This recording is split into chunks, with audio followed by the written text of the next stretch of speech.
first hurdle is in getting the teacher to be able to identify what the problem is.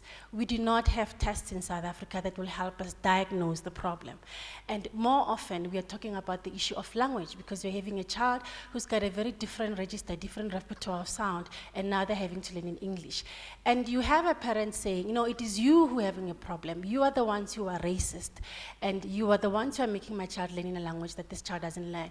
There was no problem before you went to school. It is the teachers who were having a problem. And then you need to jump that hurdle. But also, the cultural perceptions about it must be witchcraft. It has to do with what you people are doing to my child, because now the letters are dancing, they are fading, the child doesn't remember, the child goes blank, and the mother is convinced, and you have to work with that. We've got issues where we do not advocate for the child, and that's something that we were taught when we were training, that when you have done an assessment, you need to make sure that you go and communicate the results, not only to the parent, but also to the school. Sit with the teacher. More often than not, when I go to a school, the teacher has never even seen the test that you have been writing reports about.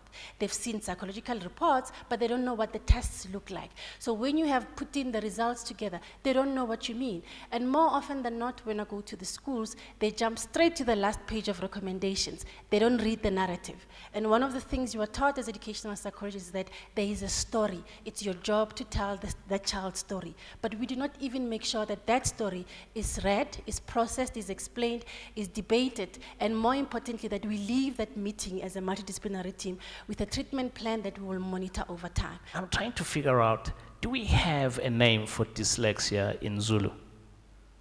No. Sotho? Afrikaans?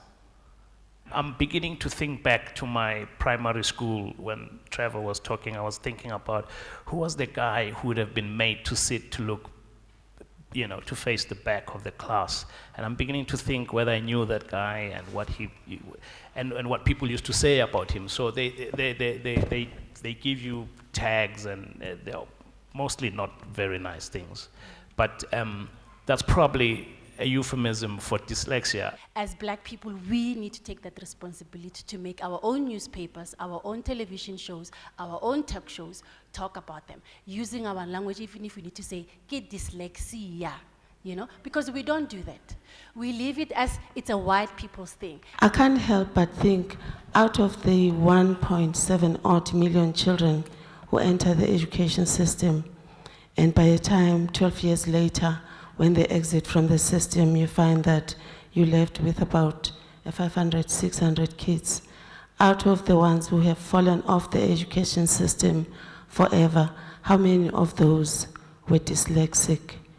Do we know? And what is being done in this field? Of course, here, I'm thinking of a school in Alex where we've run a course, and 70 children was a small class. One class was 110. How can you expect any human being to give individual attention to 70 or 110 children? We've got a lot of kids who, if they do not come to school, they will stay home. And we've got countries like Mozambique where there's so many kids who require education in the general education level, the grade foundation phase and the senior phase. And they have shifts for school. And they have more than 50 kids per class. And they make it work because the quality of the instruction. I hope that you enjoyed the discussion. This panel has been absolutely fantastic.